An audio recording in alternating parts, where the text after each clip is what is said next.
검찰은 구속 후에 처음으로 정경심 교수를 소환해서 조사했고 오촌 조카 조범동에 대한 재판이 시작이 됐는데 김재일 변호사님, 네. 검찰에서는 정경심 교수와 조범동을 공범으로 보고 있는 거 아닌가요? 그런데 오늘 조범동 측 변호인이 굉장히 좀 불쾌하다는 취지로 정경심 교수 쪽이 얘기를 했단 말이에요. 네.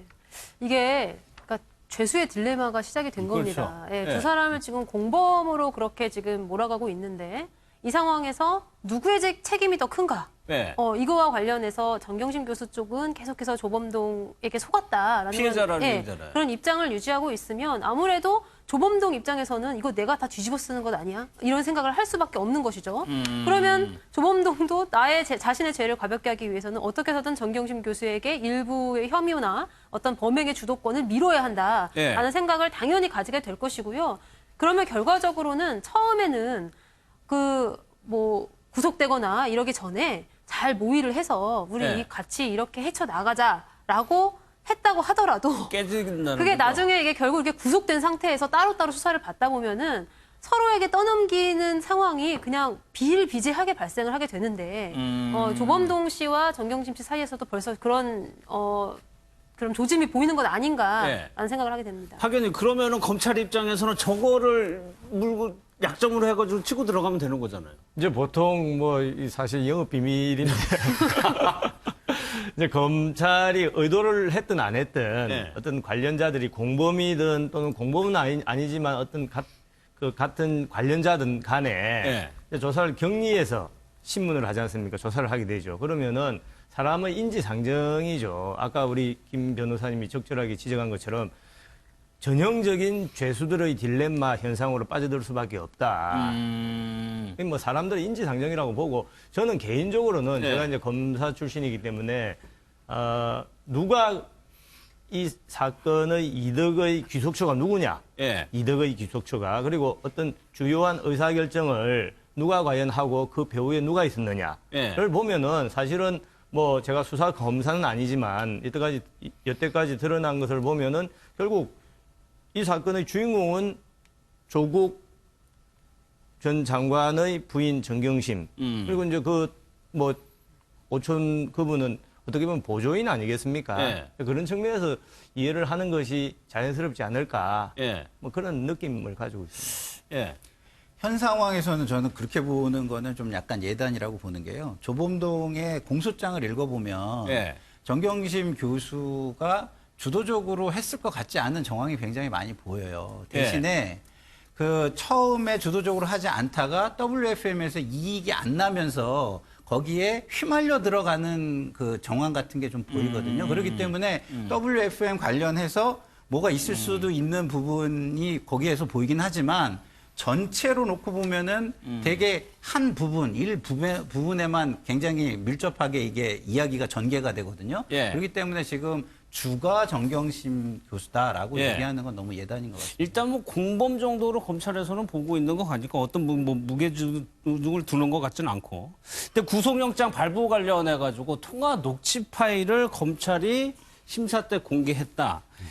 일단 보도 내용만 보면은 그 내용이 정경심 교수가 코링크가 WFM 관련해가지고 어떤 일을 하고 있는지 구체적으로 알고 있는 질문들을 하고 있단 말이에요. 네, 그렇습니다. 그런데 이것이 이제 결정적인 어떤 증거가 되지 않았습니까? 여기서 저는 뭘 볼 수가 있냐면 정경심 교수가 오촌 조카인 조봉동이라는 사람을 전적으로 믿었을까? 라는 거예요. 그러니까 리스크 헤지라고 보통 우리가 표현하잖아요. 리스크를 어떻게 관리하느냐에 대한 부분인데 왜 PB라고 해서 왜 정경심 교수의 자산 관리를 해줬던 증권 직원 기억하시죠? 어떤 증언을 하냐면 2016년도에 찾아와서 코링크 피의와 관련돼서 물어봤다는 거예요. 그런 행동들 그리고 또 여기서 조범동 씨와의 통화를 일일이 녹화했다. 본인이 녹화한 거잖아요. 녹음을 했다. 이런 행동들을 보면 사실상 정경심 교수의 어떤 성격 그리고 투자에 대한 어떤 태도 그리고 사람들의 어떤 신뢰 그러니까 이런 모든 것들을 좀 볼 수가 있었다는 거죠. 그러니까 굉장히 돌다리를 두들겨가면서 신중하게 투자를 하고 그 결정을 내리는 그런 과정들이 엿보였다. 본인이 녹음을 한 거니까. 그렇죠. 본인이 분명히 녹음을 한 거니까. 그러니까 조국 장관이 기자간담회에서 했던 표현들이 사실상 굉장히 좀 안 믿어지는 부분들. 본인은 아예 모르고 정경심 교수도 사실 그렇게 많이는 알지 못해서 가장 많이 알고 있는 조카에게 전적으로 맡겼다. 이런 취지로 지금 이야기를 하는데 사실 정경심 교수의 이 행태들 또 뭐 메자닌 펀드 같은 표현들 사실 웬만큼 투자를 하지 않는 사람들은 그렇게 롱숏 뭐 펀드, 뭐 메자닌 펀드 이런 관계 잘 모르거든요. 근데 이 정도로 그런 용어들과 또 그 꼼꼼히 묻는 것들 이런 걸 보면 정경심 교수는 너무나 잘 알고 있었고 정말 투자에 뭐 PB 직원도 증언하지만 증권에 굉장히 달인이다 이렇게 표현할 수밖에 없어서. 근데 지금 말씀하시는 걸 보면은 의심을 한다는 건 뭐냐 주가 또 아니다라는 거잖아요. 그럴 수도 있죠. 저는 이 방송에서 한 번도 주가 정경심 교수라고 주장은 한 적은 없습니다. 조국 전 장관의 발언을 그동안에 보면은 본인도 모르고 저도 몰랐다 취지로 얘기했는데 일단 그 내용이 일단 이 보도 내용이라면 거짓인 것으로 보이는데 과거 영상을 좀 한번 보겠습니다. 펀드가 어디에 투자를 하는지 어떻게 운영되는지는 알 수가 없습니다. 이렇게 되어 있습니다. 본 펀드의 방침상 투자 대상에 대해서 알려드릴 수 없다라고 되어 있고 상세한 내용에도 어디에 투자했는지 자체가 적혀 있지 않습니다. 그게 이른바 블라인드 펀드라고 합니다. 저는 이 블라인드 펀드란 말 자체를 이번에 알았는데 애초에 그 펀드의 운영상 이 펀드가 어디에 투자되는 것인지를 투자자에게 알려주지 않도록 설계되어 있고 그것이 알려주면 불법인 것입니다. 따라서 모를 수밖에 없는 것입니다. 처가 투자를 했지만 그 펀드 회사가 어디에 무슨 투자를 했는지 자체는 일절 모르고 있었다는 것이고 그거는 그 회사의 입장문에서도 공식 나와 있습니다. 글쎄 저런 스탠스로 영장심사에 들어갔다가 저런 독치 파일을 발견했으면 놀랄 수 있을 것도 같은데 끝나고 나와서 정경심 교수의 변호인 얘기를 들어보면 어느 정도 인정하는 것 같기도 하고요. 네, 일단은 녹취 파일이 나왔기 때문에 WFM 주식을 보유하고 있었던 것이나 아니면은 WFM에 투자가 들어갔다는 거 이거를 알고 있다는 사실을 지금에 와서 부인하기는 매우 어려운 상황이 된 것 같습니다. 근데 뭐 사실은 정경심 교수의 어떤 휴대폰이나 이런 것들이 압수수색 되지도 않았는데 어떻게 이 녹취록이 갑자기 튀어나왔을까? 좀 궁금하더라고요. 네, 변호인들도 굉장히 당황했을 것 같은데 그냥 제 예상은 이게 통화 내용이 자동으로 녹음되도록 설정되어 있었고 그 녹음 파일들이 클라우드에 자동으로 업데이트 되도록 되어 있었던 것 아닌가. 예. 그런 상상을 좀 해보는데 어쨌든 간에 조국 장관 같은 경우에 이제 저 블라인드 펀드라는 저 보고서도 사실은 청문회 직전에 만들어진 것이고 그 만들어진 보고서를 조국 장관이 직접 받았다라는 이제 그런 논란이 나오면서 조 전 장관도 결국에는 어디 투자되고 있었는지 다 알고 있었던 것 아니냐라는 지금 의혹이 제기가 된 상황입니다. 근데 청문회 때 조국 장관이 보여준 모습이 100% 진실되진 않았다라는 점을 이제 누구나 지금 확인할 수 있는 상황인 것 같고 그런 논란이 지금 정치권에서 계속 파장을 불러일으키고 그런 중인 것 같습니다. 현재까지 확인할 수 있는 부분은 그 정도인 것 같아요. 아무튼 저때 당시의 발언은 사실이 아닌 것 같다. 그러니까 검찰을 지금 더 들어가서 조국 전 장관을 WFM과 연관시키려는 그 연결고리를 찾고 있는 거 아닌가요? 이게 법은 보통 그렇게 말하지 않습니까? 법은 상식의 최소한이다. 근데 수사에도 똑같은 말이 적용이 됩니다. 저도 뭐 검사 수사를 할 때 상식적으로 지금 당신의 말이 되느냐. 이게 제일 중요한 기준인데 지금 WFM 투자 산 것이 뭐 6억입니까? 몇 억 되지 않습니까? 그러면은 통상의 우리 보통 상식인들이 자기 처가 하는데 남편이 그걸 전혀 몰랐다라고 하면 이거는 사실은 이야기가 안 되는 거죠. 그래서 그런 상식선에서 출발하면은 뭐 충분히 검찰에서 진실을 규명해 내리라고 저는 기대합니다. 또 하나 박 의원님께 여쭤볼게요. 이게 압수수색은 광범위하게 여러 차례 했는데 휴대전화를 압수를 못한다는 거는 왜 그러는 거예요? 저는 상당히 이 부분에 대해서 검찰이 뭐 봐주기 수사를 한 건 아닌 것 같아요. 보니까 뭐 기각이 많이 됐다고 하니까. 그런데 지금 수사를 하는데 어떤 수사든 특히 특수부 수사의 경우에는 더하죠. 휴대폰에 대한 압수수색이 없다는 것은 예. 이것은 수사의 반을 안 했다는 거나 마찬가지입니다.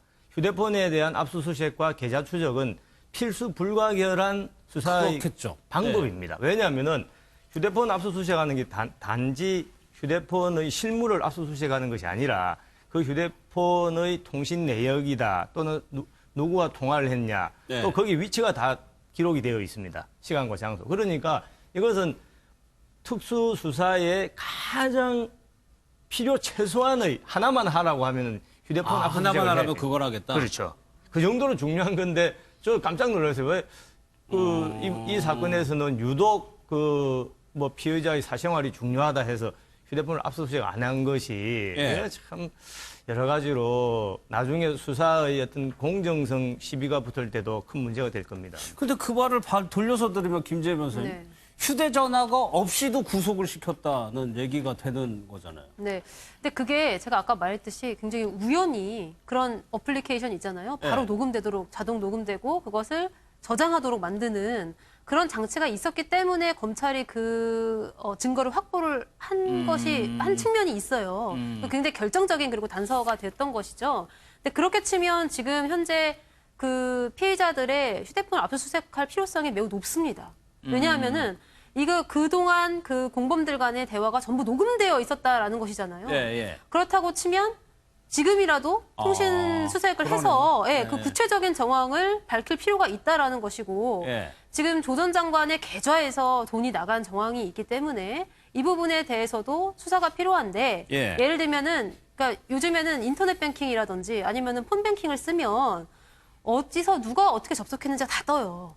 그렇기 때문에 조 전 장관이 정말 직접 조작을 해서 이체를 한 것인지 돈을 넣은 것인지 아니면 정경심 교수가 조 전 장관의 계좌를 점유하고 있다가 이렇게 이체를 한 것인지 이런 것도 굉장히 구체적으로 밝혀질 수 있는 정황이기 때문에 지금에라도 저는 그 통신기기에 대한 압수수색은 필요하다고 생각합니다. 조 전 장관 이름의 계좌에서 돈이 나갔지만 그게 정경심 교수 부인이 그거를 다 했을 수도 있는 그럴 수도 거니까 있죠. 그걸 통해서 그게 가려질 수 있는 거다. 유시민 전 장관에 대한 고발건에 대해서도 검찰이 수사에 착수를 했다고 하는데 이 부분에 대해서 유시민 전 장관이 직접 밝힌 내용이 있습니다. 얘기를 한번 보겠습니다. 고발당하셨어요? 몇 건이 고발된지는 알지도 못해. 아니, 근데 하여튼 허위사실 유포, 뭐 업무방해 이런 거래요. 네네. 중앙지검의 검사분들이 네. 나를 만나기가 쉽지는 않을 거예요. 왜요?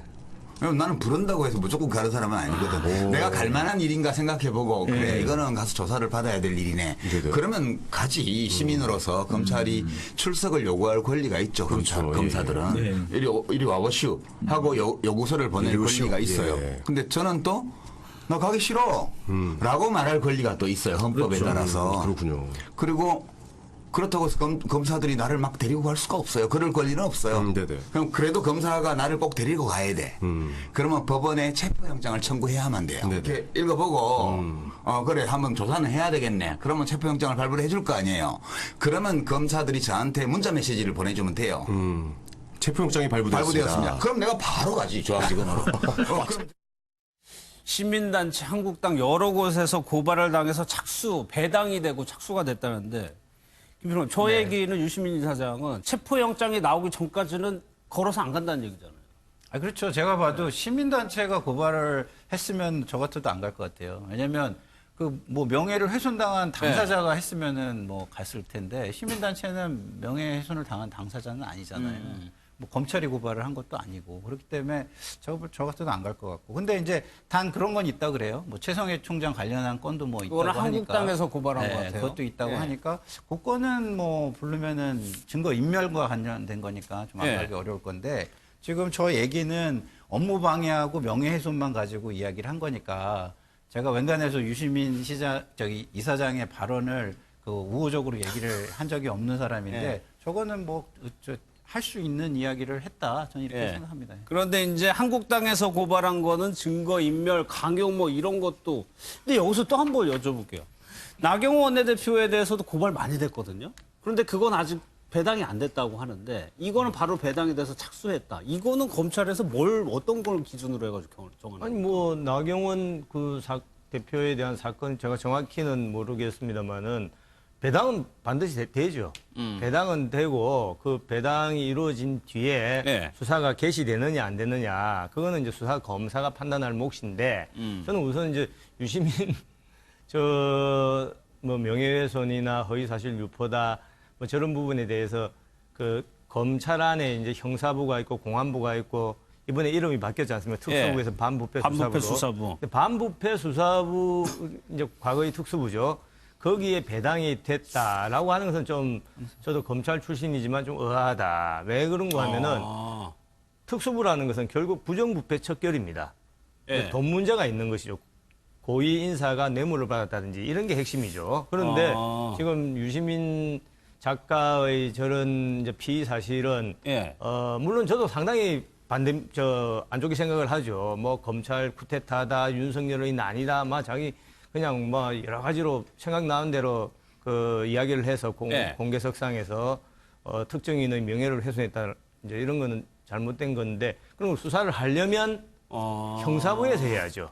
그래야 이제 오히려 검찰도 오해를 안 받을 건데 몰라 그 이외에 돈 문제가 있는지는 모르겠습니다. 뭐 부정부패 관련된 문제가 네. 그렇지 않다라고 하면은 검찰 입장에서 이제 뭐 시쳇말로 워낙 유시민 장관이 말도 안 되는 이야기를 하니 예. 막 화가 나가지고 특수부에서 그러면 한번 조사를 하겠다 뭐 이럴 거 한 건 아니냐 하는 약간 이제 뭐 그런 생각도 언뜻 드네요. 아니 박 의원님이 검사 출신이어가지고 본인이 보시기에도 굉장히 좀 이례적으로 배당이 됐다라고 말씀을 하시니까 모르죠. 근데 아까 말씀드린 것처럼 부정부패 예. 건과 관련이 있는지는 모르겠습니다. 근데 원칙적으로는 그렇게 이제 배당이 안 된다는 말씀이신 것 같아요. 근데 현 상황에서는 이거 예. 굉장히 예민하게 잘 다뤄야 되는데 그렇죠. 좀 성급해 보이는 게 있어요. 왜냐하면 이게 조국 사건과 지금 맞물려 가는 상황인데 저렇게 해가지고 또 과잉의 시비, 예. 뭐 과잉 금지를 해야 되는데 그 과잉하다 이런 시비가 나면 굉장히 좀 위험하거든요. 알겠습니다. 그런데 윤석열 총장에 대해서도 오늘 이종구 편집 권익위에서 좀 의미 있는 판단이 하나 나왔는데 한겨레 신문 고소한 거에 대해서 이해 충돌의 여지가 소지가 있다라고 얘기를 했거든요. 네, 일단 뭐 권익위원회의 어떤 그 지금 오늘 이 결정이 예. 결정적으로 검찰에 대해서 이렇게 하지 마라 하라라고 할 수는 없어요. 어떤 권고 정도의 어떤 상황이긴 한데 그럼에도 불구하고 윤석열 검찰총장 입장에서는 그래도 좀 곤혹스러운 부분이 분명히 있을 겁니다. 자신에 대한 부분을 검찰 조장 자신이 지금 언론에 대해서 계속 이 고소를 유지하겠다라고 예. 지금 하고 그걸 또 지시를 내려야 되잖아요. 그러니까 이게 완전히 제3자로서 지시를 내리거나 수사를 한 입장이 아니라면 뭐 그 자신의 어떤 명예훼손을 계속 자신이 다칠 수가 있으나 자신이 그런 어떤 수사를 총괄 지휘하는 입장에서는 권익위 표현대로 이해 충돌의 여지가 있어 보여요. 제가 보기에도. 그렇기 때문에 이 문제와 관련해서는 검찰의 뭐 고민이 좀 필요할 것 같습니다. 예. 하나만 더 보면은 지지율이 오늘 또 나왔었는데 이게 김선표 일단 이 한국갤럽에서는 40% 밑으로 내려갔다가 40% 위로 일단 또 올라갔어요. 그러니까 제가 뭐 지지율 관련해서는 여러 번 말씀을 드렸는데요. 예. 리얼미터가 약간 선행지수 성격이 좀 보여요. 그래서 이게 이제 다시 한번 확인이 된 건데 조국 전 장관의 사퇴 이후에 그 중도층이 그 여권에 그 강한 교훈의 메시지를 보낸 것이 그 이루어진 거잖아요, 뜻이. 네. 그러니까 이제는 다시 이제는 뭐 돌아온 거예요. 다 받아들여졌으니까. 근데 네. 그 자유한국당이 이 부분에서 잘 봐야 되는 거는 광화문의 지지나 이 조국 특수 이 상황에서 느린 특수는 본인들 것이 아니다라는 걸 다시 한번 여기에서 생각을 잘 해야 됩니다. 끝내야 될 시점에 알겠습니다.